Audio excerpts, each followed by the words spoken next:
Hi everyone, this is Michelle Kremser and I'm here with Eltas today in the Forum Cafe in Stuttgart. We're here with Rachel PALING, who is going to be doing our workshop tomorrow, and we thought we'd have another head-to-head interview.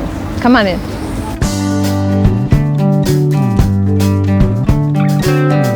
So Rachel, we're so happy to have you here. Me too. Yeah, so tell me a little bit. I mean, we had actually had you last year for a workshop that we had wanted to have in person, but Corona, and it was just not possible, so we did it online. Yep. And we also did an interview online, which was kind of a little awkward, but we did it. But we did it, exactly. Yes.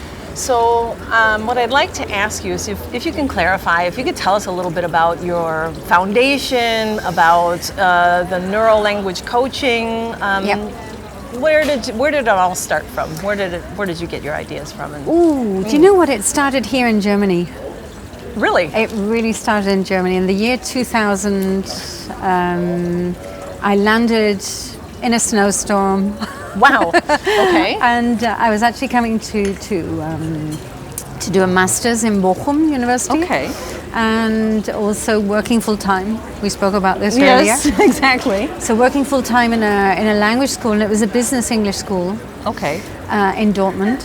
In Dortmund. Okay. And the gentleman there was called Jim, and he was a big Scottish guy, redhead, full-blooded Scot. And he was the first one that ever said to me, I want to do language coaching. And he said it with his Scottish accent, and I was like, okay, great, Jim, what is that? And he kind of had done a master's in education in the UK, and I think in Edinburgh. And one of the modules was coaching, and he was totally enamored with coaching, and he wanted to introduce it into his business. And he literally said, Rachel, for these clients, I want you to be a language teacher. For these, I want you to be a language coach.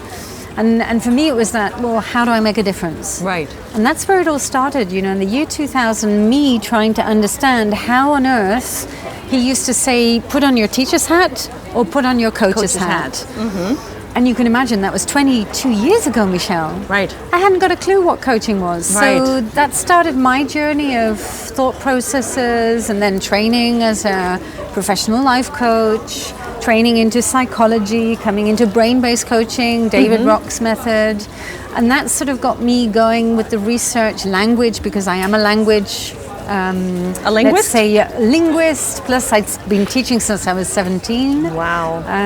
So it all kind of came together, and it came together in between the years in 2008 and 2012. That's when I really started to focus on creating a concept. And in 2012 is when I would say I managed to crystallize it. Okay. Yeah. So I'm sure you have a lot of people who are skeptics. Yes. And who think that, coaching is just all hogwash. You're not doing anything different than what I've already learned. You're not doing anything different that I already do in my classes. Yeah. And so maybe you can go into a little bit about why. I mean, because some people, I've got a master's degree, you've got a few master's degrees. Other people have masters or doctorates and whatnot, and that's all fine and dandy. But there's a specific thing that I think that comes with coaching, and can you maybe calm the critics? Well, I think it needs unpacking a little bit. Okay. I totally agree. When I first started in this world of coaching, it was like a quagmire. Yeah. And back then in the year 2000, and you've been here in Germany a long time as well, and I think you plus how people are in Germany, but in other countries as well. Yeah. And exactly that skepticism got me crystallizing the concept, because I developed the business following Jim's trend. I then went into language coaching in companies. I was working in the Ruhrgebiet, and I was working with some very big companies. And there was one particular learning and development manager who was extremely skeptical, and he was the one that really, I would say in 2009, 2010, I had some rough meetings with this gentleman. Yeah. And it was one of those meetings that actually made me come out of the meeting and think, I'm going to show you this as a concept. Okay. I'm going to create and crystallize a method, a concept, so that you can never ever say to me again that this is like everything else that's out there. Yeah, exactly. Or it's just the latest trend. That's right. And you know, there are many people out there doing coaching, many people out there doing language coaching. Fantastic. Right. You know, coaching is a broad world. Sure, it's a very broad term. It is, but one of the major problems is there are quite a few perspectives to coaching. Right. There's the business perspective, right, which I would say is driven by the International Coach Federation, the American perspective of coaching, which actually is not directive. It's about provoking, stimulating, and being a soundboard, and really mirroring and creating those insights. But on the other side, you have the academic view on coaching, right, which sometimes in Germany even is a 5-year degree, and it goes into psychotherapy, psychology, so it really does go into being a very, I'm going to say, deep profession. Yeah. But it's totally different to the business. No. And it's different to teaching as well. It is. But you know, all the perspectives are valid. Right. And what I wanted was to also move away from the run-of-the-mill language coaching, let's say whatever that is, and create something that not only was integrating professional coaching, but was also integrating knowledge about the brain, knowledge about learning, knowledge about language connections, right. Everything together. Right. So we go really deep into the neuropsychology, the emotional aspect, the neuroscientific principles, plus the professional coaching. So tell me a little bit more about these neuroscientific principles, because, you know, I watched a recent program, and I hate to, you know, I watched a program on Netflix. Yes. Human, the World Within. Yeah. And the first episode was about connecting your neural pathways. And for example, like a boxer, or the other one was a woman who was trying to get over her fear. She was in Mexico, she was so paralyzed by a flash flood that she couldn't even move to help her children. And we all have these things that we go through that where we learn something and then we have to do it, right? So if you're a boxer, you want to perfect your punch, you want to perfect your, you know, movements. And if you're someone who's in the, you know, life-saving type field, then you have to get over, you cannot panic, you know, you cannot freeze. That's right. You have to get over that kind of stuff. Right. Yep. And it's a matter of training yourself, I think. And I always think of you when I see programs like this, because I have the feeling that this is, you know, this can be applied to language.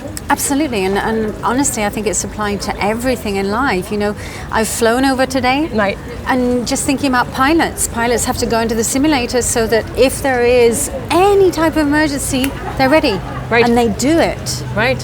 And it's phenomenal what pilots do, because they just go into that automatic and they do it. And that's the same with all people who work with emergency situations. Sure.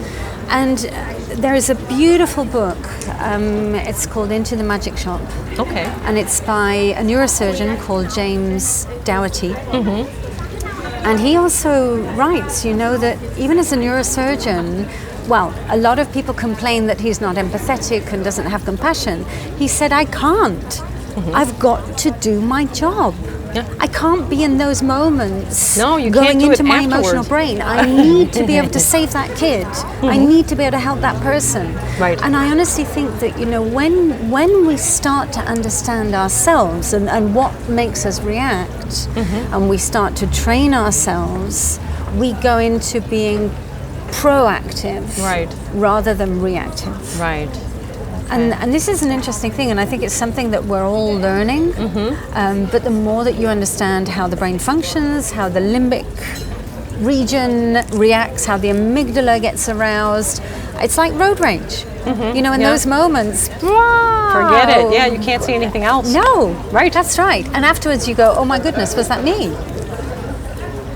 So yes, we can train the brain. Okay. But it takes training. Yeah. And it takes, sometimes it really takes working through triggers, emotional triggers. Yeah, I can imagine. We've all got them. And with language learning, absolutely. Yeah. We've got them. I think I can relate in several different ways with students who maybe were never the best in language but had to use it and have built this kind of I don't like English kind of thing. Yep. And they can use it and they can get by, but they can't necessarily improve, and they can use it, they can get by within a certain frame. For example, somebody who's got the syntax problem with the German language is going to state sentences in a way that I will understand, but not necessarily somebody who doesn't speak German. Yeah. So, English for the German speakers. Right. And this, I think this is where it becomes very important to understand how to approach somebody about those triggers. Okay. Because if you can really identify them, where they come from, maybe from school, maybe from bad experience, then how do we get beyond them?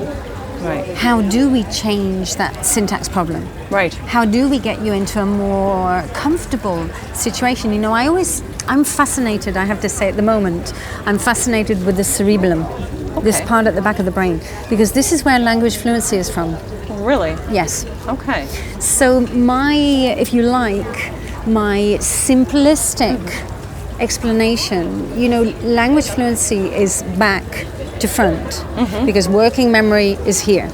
So literally, if we've got a very calm, relaxed brain, we've got the flow, front to back, front to back, front to back. As soon as there's a trigger, the emotional brain is lifting up. That's right. And there's no flow. But. Yep. It's gone. Yeah. I use a tactic, I guess you would call it, but it's a fun one. I like to introduce games. Yeah.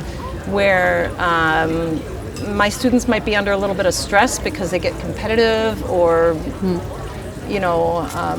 or it's something challenging and difficult. It's a native speaking thing, and so it's much better when we do it in person. Yeah. But we've also done stuff online as well, and it's interesting because as soon as even though it's a good stress, it's a fun thing for them. Yeah. It's stress is stress, and your body reacts the same way. More or less, you start to sweat. Breathing is going, heart rate's going, everything's going. And things shut down. Where's that word? That's right. Yeah. That's right. Yeah. Yeah, it's fascinating, and I think, we are coming into an era where all of us want to know more about ourselves. Right. And I think it's about, personally, it's been a journey of managing my brain. And I know a lot of people at the moment are really into this question of, okay, how can I manage? Sure. But also, how can I help others to manage it? And especially children. Yeah. What a world it would be if we could create a world where 3, 4, 5-year-olds are starting to manage their reactions, their emotions. Yeah. They're able to calm themselves down. They're able to recognize the sounds. They're able to communicate with us and tell us. That would be absolutely fantastic. Wouldn't it just? So, if I were to ask you, what was your worst experience or worst critique that you've had, and why do you think they were saying that, or what's the worst thing that someone's ever come up with about your? Yeah, because critique is, criticism is a difficult thing, and a lot of times people criticize.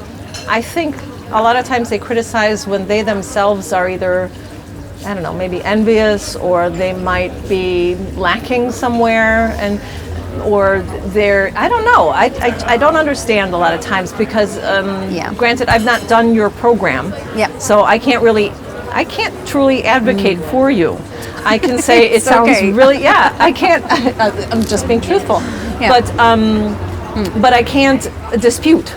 And you're accredited. So for me, this is something that, why would somebody... Yeah, and I think it comes from this different perspective. Okay. And, it's the same if we go back to the brain. We all have a totally different perspective on life. Sure. And the universe. We all have a different, unique makeup in our brain. So if one person has, let's say, their own perspective of what they think coaching, language coaching, or even my particular creation, what they think it should be, then obviously it's from their perspective. Right. And there's nothing I can do to stop anybody else's perspective. That's true. And you know, in the early years, it was really painful because I was starting out. It was a totally new concept. I was in a brave new world, let's say, all on my own, Right. Michelle. Yeah. And a woman entrepreneur. And a woman. Entrepreneur in Germany where men are absolutely, I would say still, there's a hierarchical sort of in business, etc. So the goal is for 30% of people in management position that are women, and we're still at around 24, 26%, something like that. I was around when they started to bring that out. And we're still not there. We're not, but you know, everything's fine, but I also take it from the other brain perspective of social pain. Okay. You know, in 2004, we have the research from Lieberman and his wife, Eisenberg, and they demonstrate that the brain does not know the difference between physical pain and social and emotional pain. Okay. So when you're being bullied, when you're being attacked, when people are attacking you publicly, it's kind of like, oh my gosh, you know, it hurts. Yeah. And then slowly you kind of get I'm going to say hardened to it, because then you realize, well, actually it's not my problem, it's their problem. And the only thing that I can do is just focus on what I'm doing. I love what I do. I really love what I do. And you know, when I started this out, even from 2008 when I started the company, Efficient Language Coaching, for me there was always this sort of vision and mission that somehow what we're doing is going to be shaping the way that teachers teach, the way that we come into education, but also not only from a perspective of wanting to do it, but from a perspective of needing to do it. And I have no idea, Michelle, where that sort of idea came from or whatever, but it really is. Now we're seeing it. 2022, after 2 years of pandemic, we're seeing how teachers are struggling. Yes. We've got children struggling to go back in the classrooms. We've got a traumatized world. Yeah. And the educators are partly the ones hanging it together. Yeah. But they're also traumatized. Yeah. So the more that we can all come into understanding the situation, our brain, how to deal with it, and I do think professional coaching and understanding is key. Yeah. So to all the skeptics, I mean, there's others that say that they used science-based research. What the heck is that? Well, my research is also science-based, so I don't, you know, it's really interesting how people take different sort of swipes. Yeah. But okay, fine. You know, obviously they're trying to find their way, and good luck to all of them. I've had to, in the last 12 years, I've been so heavily, engaged, and I'm just so grateful to all the people who have done the course. Yeah.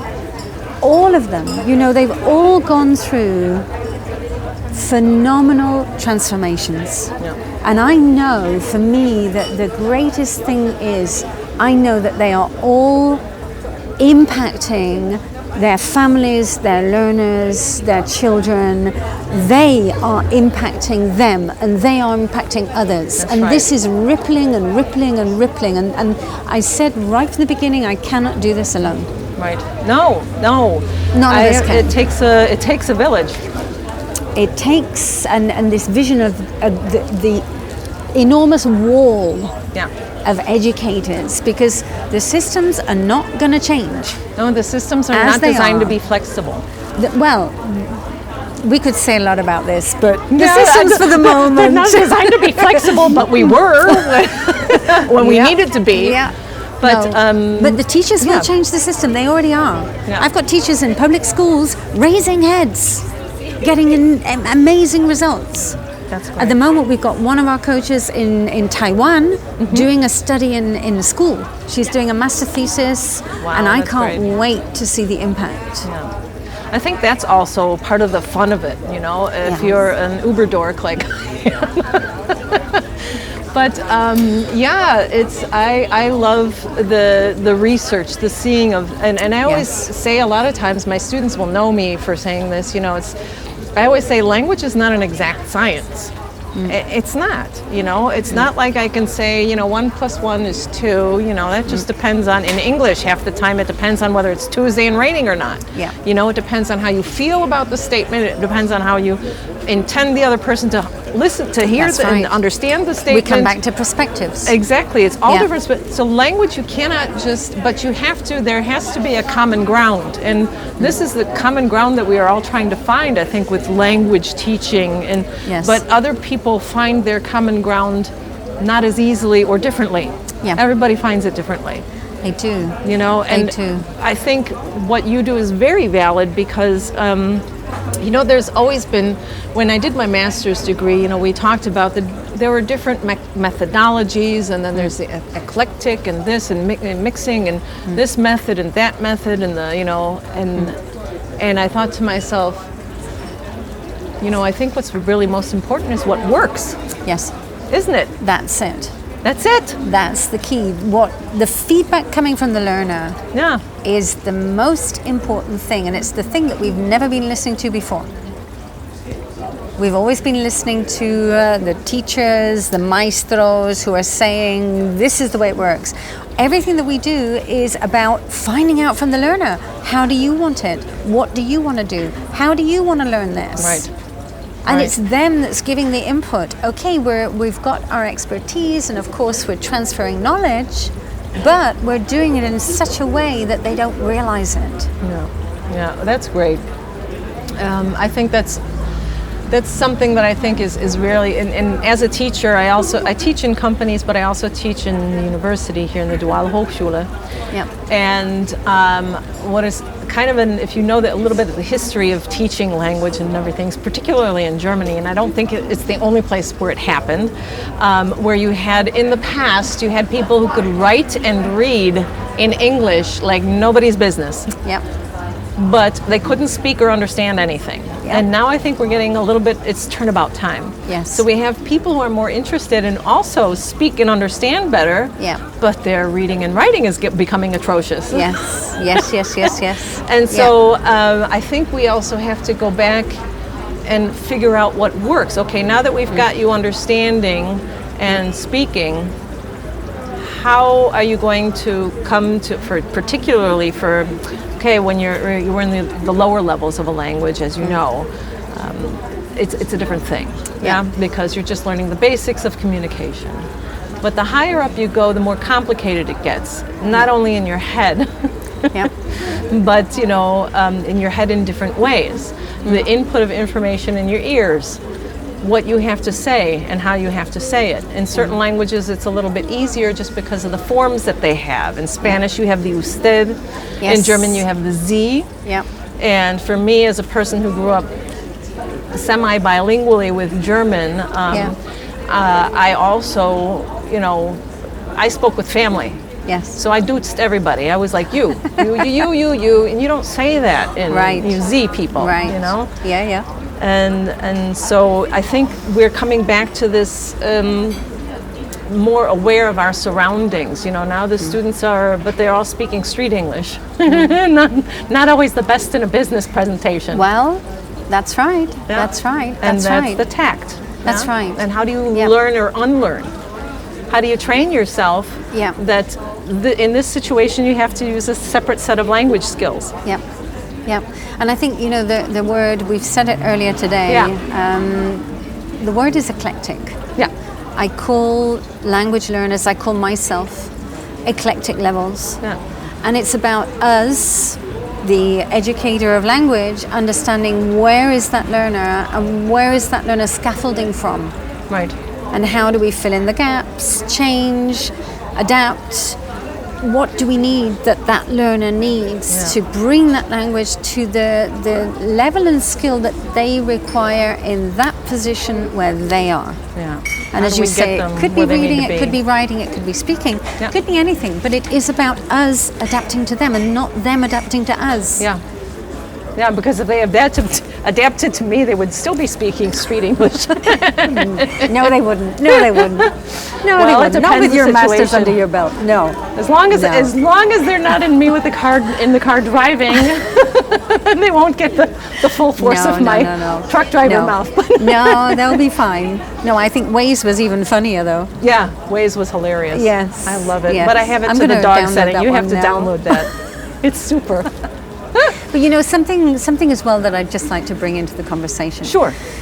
You know, we're talking about adapting to learners, but I do think as well the language learning market is changing. Yes, it is. And it has been changing over the last 10 years because the learners have changed, companies have changed, and also we got pandemic as well, which has really slapped the change coming in. And I think as well it's now, how can we help language educators to be more valued? Because, you know, I'm coming from years and years ago, starting out at the age of 17, where you're kind of getting a pittance for teaching, training, whatever, but you accept it because you're young or whatever. I still hear of people who are earning very little money, Yeah. but they are, you know, we're all now university, whatever. I've got 10 years of academia behind me. Yeah. So to pay somebody 20 euros an hour, I even had one lady in Germany who was not even earning the same as a cleaning lady. Yeah. So I do think it's Unfortunately, that still is. It's possible that kind of thing happens. And she was a it goes university graduate, by the way. on. Wow. So again, it's how we can help to get language educators recognized. You know, it's a topic that also came up in our organization in terms of whether you're a native speaker or not. And for me, that's a really tough point because, you know, we have native speakers of English that are not teachers, that are not coaches, and they don't know, you know, they might have a background in business, but that doesn't mean they know how to teach you another language or know how to get you where you need to be. Exactly. And yeah, and to me it's very difficult. I have a hard time with that. I've had this type of situation with me because I didn't have the British English. I didn't speak the Mary Poppins, so they. And do they require that? And some in places? Spain, I had. In Spain people, they do. Oh goodness! And had some places Really? in Spain where they actually said to me, you know, we don't want the American accent, and I thought to Wow. myself, the only accent you're going to have is a Spanish one. When you're speaking, and that's fine. There's nothing wrong with having an accent. People speak fantastic English with an accent. Yep. I speak Spanish, hablo español, Sí. con un poquito de acento de americano, pero no el normal. Pero no, yo creo que hablas con un acento mexicano. Mexicano no. Sí. No puede Me ser. dijiste que estuviste en México, ¿no? Bueno, eso fue muy al principio, pero Sí. al principio, como. So at any rate, Yeah. all Spanish, German aside, Yeah. my little bit of French that I speak, very, very little. Thank you, Flor. My friend Flor. But the native speaker thing, we have highly qualified individuals who are having a hard time finding work because they're not a native speaker. Yeah. And quite frankly, in my perspective, unless you are really at a very, very high level, most of the time you don't, okay. Let's say you're at almost a fluent native speaker level. Yeah. Then you can use someone who's a native speaker, in my personal opinion. But then you can choose from many. You can have somebody who's Indian, Australian, That's right. British. That's right. What does native British? mean? Wait a minute. Scottish, Irish, someone from if London, they- Cockney. Forget it. And also Newcastle. Yeah. Even I don't understand the No, Geordie accent. Exactly, and that's the thing. Yeah. I've read books that were written by non-native speakers, and you can hear their flavor of their language in their writing. You can literally read it in there, and that's what makes it a wonderful thing. And I don't think that a learner, particularly if they're at the B1, B2 level, really, this is not going to be affecting them. Not at all. And you know, a lot of the time the non-natives have more knowledge of the language Bingo. and the grammar and the structure. they had to do it themselves. Absolutely. And you know, honestly, Particularly when I have to correct my husband in his Spanish. right. Sorry. And honestly, Michelle, you know, I would say to any language educator, Yeah. they need to go and learn languages. It's not enough just to be born bilingual or whatever. You need to go and learn other languages to know the pain of learning a language. You've been through it with Spanish. You've been a little bit through it with French, but obviously you've got the German from, you're bilingual with German. Yeah. But yes, you've learned other languages. And people who have not sat and gone through that process, and a lot of non-natives have. Yeah. And can I also say, I often have in the past taught Spanish. I'm not a native of Spanish, Right. but I've taught Spanish. Yeah. And I often say, and to anybody who's listening, if you have this problem, tell them you're bilingual and see what they say. Yeah. Conversation's over then. It is. It is, absolutely. There's no native or non-native. I'm bilingual. That's right. Many of them are plurilingual. Absolutely they are. Multilingual, plurilingual, polyglots. Yeah. So it's, no, definitely. Yeah, I think it's a notion that needs to. It's to me We're it's almost shifting a, it. yeah. We're shifting it. Yeah. It's a form almost of But classism, I think. we're disrupting the language industry And we at should the be. moment.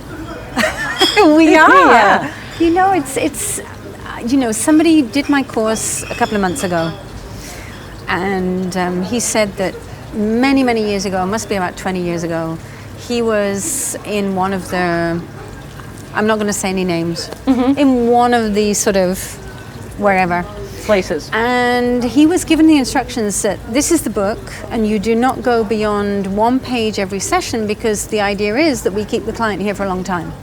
Oh God. Yeah. That's horrible.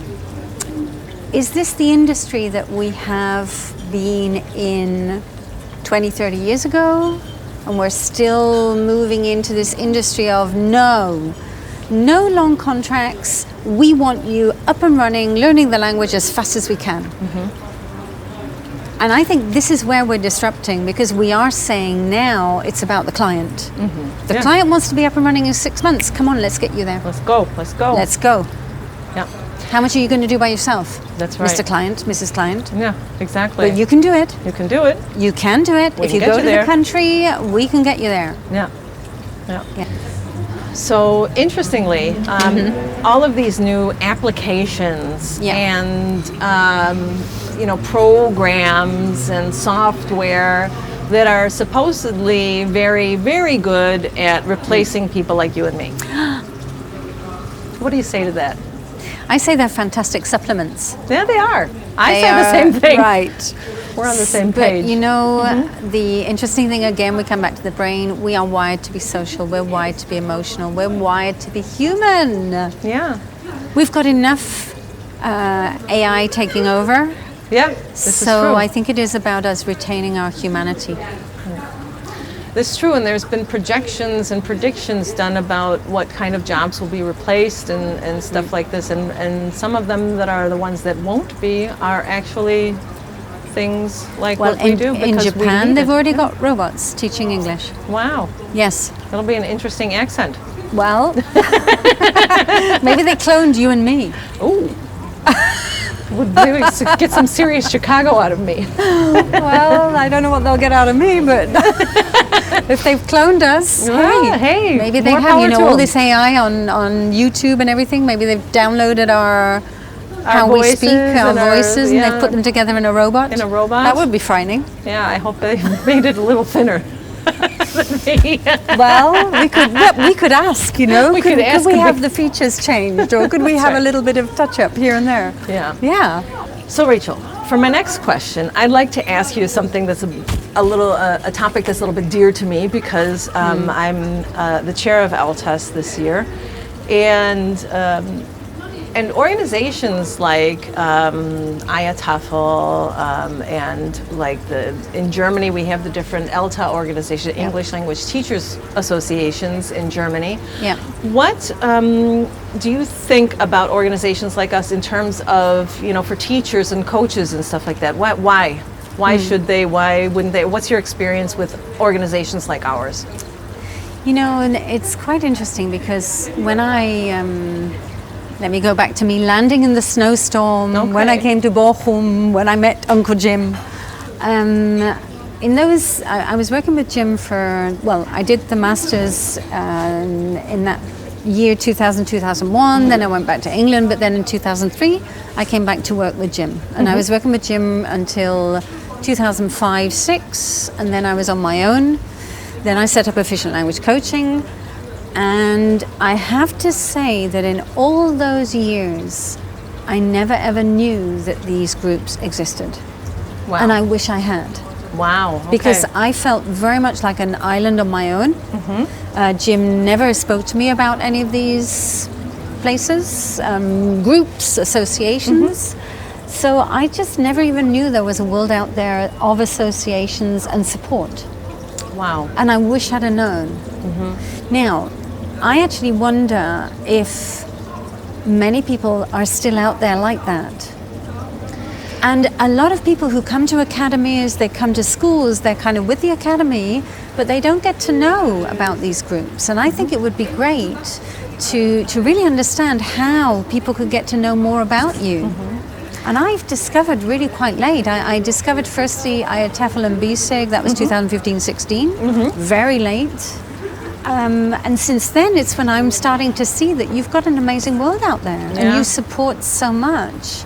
And by the way, congratulations that you're the chair now. Yeah, thank you. Yes, yeah. So no, I do think there are many young teachers out there. And I get many people doing my course saying that they feel isolated, they feel alone, they feel really, and especially in these 2 years of pandemic. They don't have to be. That's right. They don't have to be. That's right. Yeah, we put a real network together when the pandemic started, and we still have a tech group that meets online once a month. Just to deal with issues or new tools or whatnot, helping people out, our members out with any kind of issues that they're having with their technical handling of the equipment. You know, is it Zoom? Is it Teams? Is it Google Meet?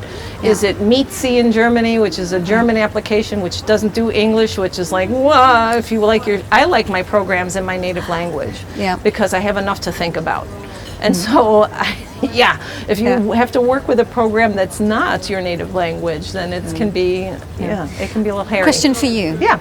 Do people have to be from this area to join your association? Well, it's ideally they should be from our area, from the greater Stuttgart area, but it's not necessary because we have other ELTAs in other regions, or if you particularly like our ELTA, you know, if you're a member of ELTAs, you can also go to meetings in the other associations, most of them. But could they be from outside Germany?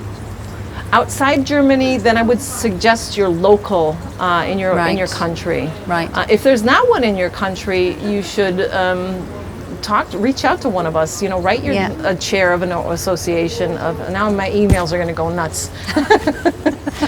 But do reach out to the association, and they should point you or hope to point you in a direction. And organizations like IATAFL and BESIG, and I don't know, we've reached out to displaced people from the Ukraine and have actually some new members from the Ukraine who are displaced English teachers. You know, they need a hand, and we can give it to them.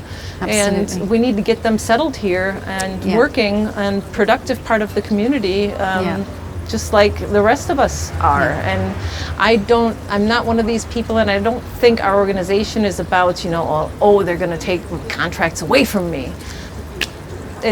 You know, I've always said there's enough work in the world for everybody. Yeah. No matter who we are, no matter where we are, it's about the respect for each other, and there is enough work out there for everybody in the world. Yeah. Yeah.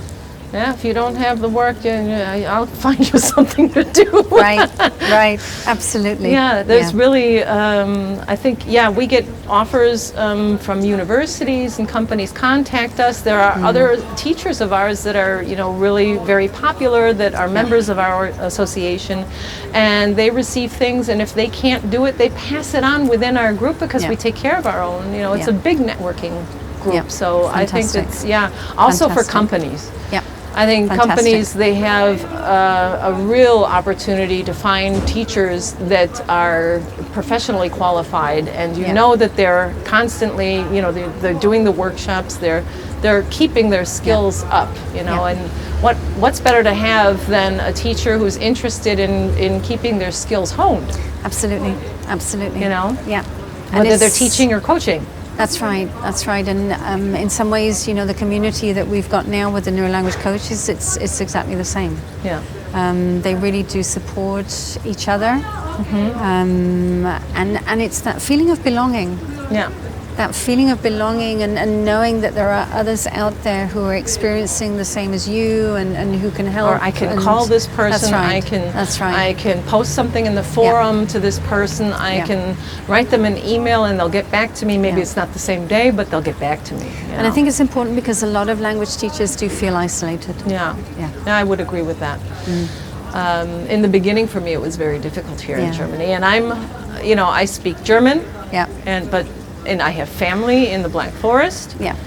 But this whole speaking in German in a business level, and making contracts and trying to talk to people without dootsing them, is you have to retrain your brain. Well, I know that, and I had great problems in those first years as well with German because nobody wanted to speak to me in German.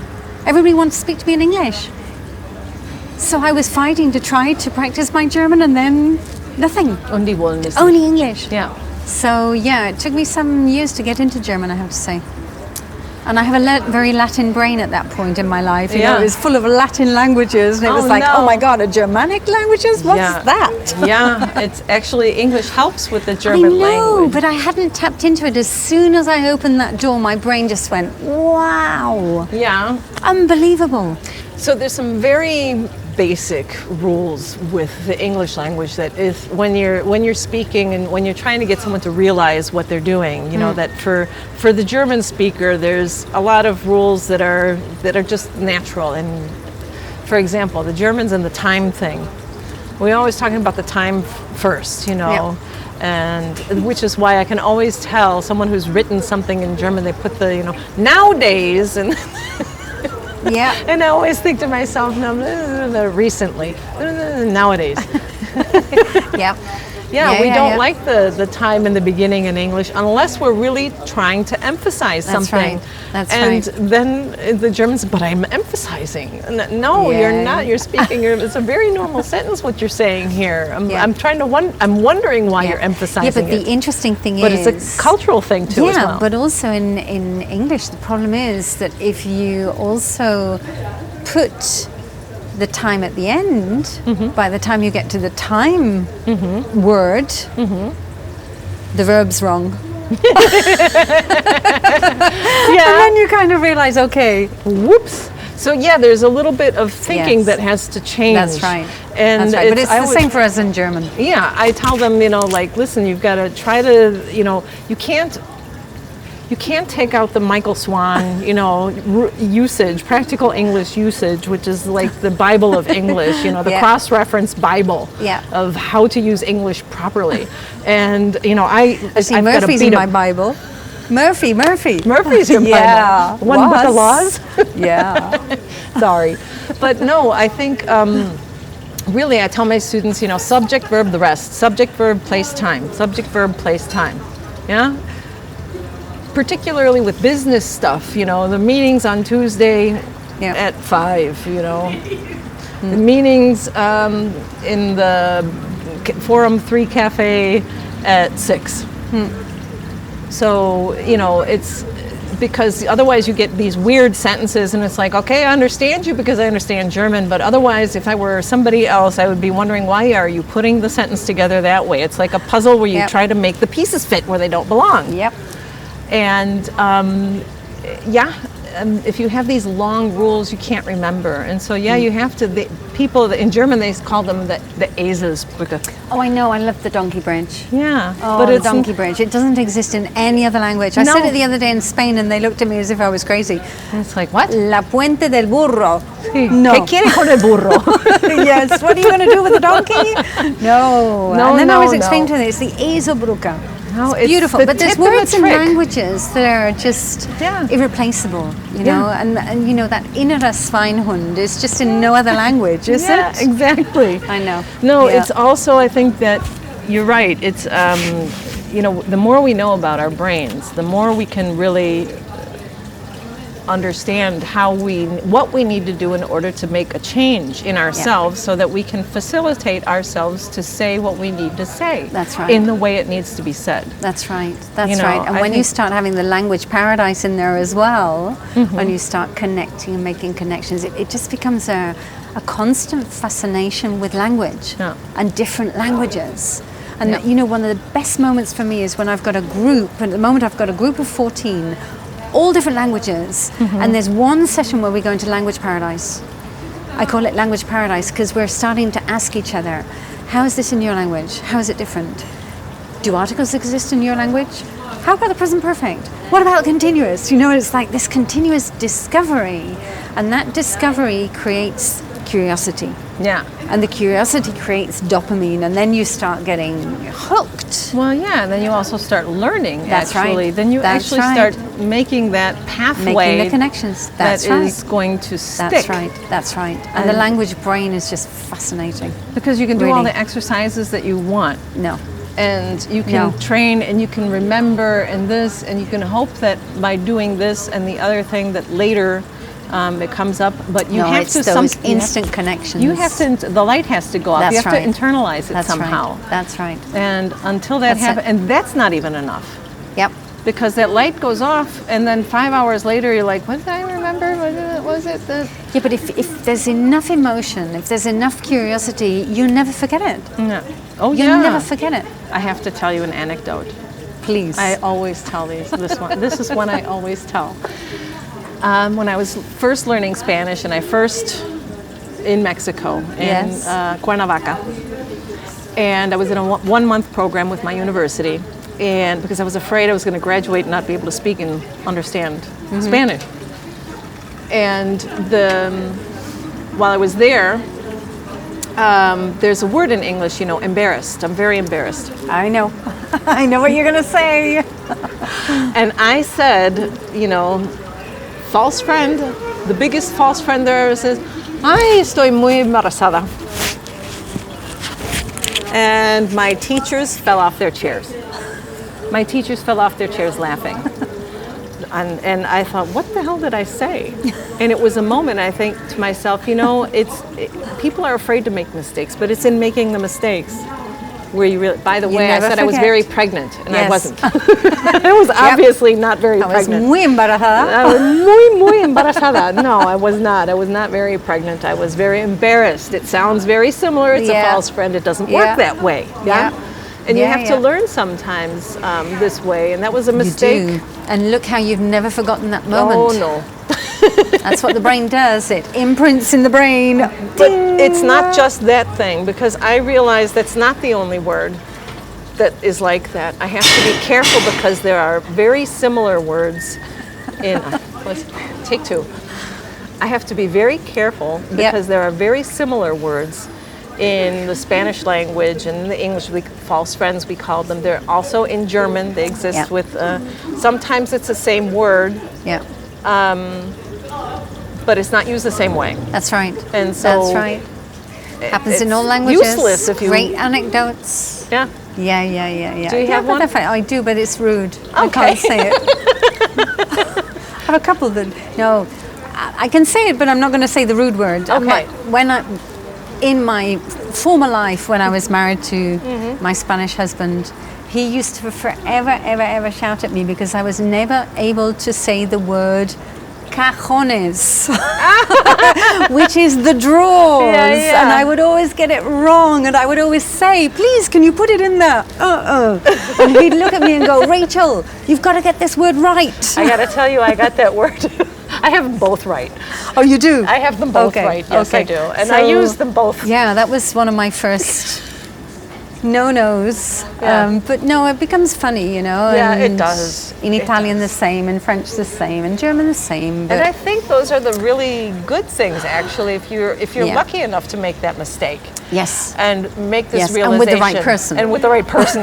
You don't want to do it you don't want to do it when That's you're right. you know, No. presenting to a room no, full of doctors no. or something like That's that. right. No. That's right. But But yeah, language is, I just think it's a beautiful voyage. okay. It really is. So what would you say to someone who has maybe done their bachelor's degree and they're teaching English, or they have done something else and now they decided to go to teach English, rather maybe they've done a CELTA, or maybe they're a non-native speaker or something like that, and they're starting out here in Germany. Can you make any could you give any suggestions or make any recommendations other than joining your local Well, I was English gonna Language say- Teachers Association? Of course. No, but that would be something to say, you know, to find like-minded people who are going to be able to be soundboards for them. I think in any job, it's great to have people who are soundboarding. Okay. Not people who are telling people what to do and bragging about what they do, but people who are genuinely going to be there if somebody wants to call and say, hey, can we just have a chat about work or what I'm doing or what could I do? And even that sort of how to go into personal growth Yeah. in this past, because so many teachers that come to me as well, and I was one of those 20 years ago. After you've taught for many years, you kind of get into like a stagnation. You don't and you wanna want get into something a different. funk. Yeah. That's right. So there, I would say as well, talking about personal growth, even with you as an association, you do so many workshops. You introduce people to many different things, and I think this is the key for moving forward. And you said it earlier. It's about continuous professional development. Yeah. Everything that we do. Yeah, I And think you're right. you know, as Yep. a coach, as a professional coach, coaching mindset means growth mindset. Okay. And it means also we have to grow. Not only the clients that we're with, it means we have to continuously develop. Yeah. Continuously. Yeah, I think so too. I think it's helpful. It certainly makes my teaching easier, I think. Yeah. Because otherwise it's about lesson planning and this and that and trying to, now what do we do? And how can I get this? And then it becomes more a chore as opposed to an activity. A joy. Yeah, a joy, an activity joy. that's a joy. Yeah? That's right. It's, That's right. It's something that, you know, when we look at the clock and an hour has gone by just flying. Yeah. Yeah. I call it collapsing time. Yeah. Collapsing time. Getting the brain into that flow state where the brain is just happy doing what you're doing, and that's it. Yeah. Time's gone. Yeah. Yeah. Just Yeah. like us now. Yeah, exactly. The time is gone. Well, I think on that note, it's very nice to have had you here today. I hope you enjoyed our interview head-to-head, in-depth head-to-head. In-depth. Yeah, very in-depth. Unplugged, I think, today, huh? Please like and subscribe to our channel and watch for our next videos coming up. We've got a lot for you.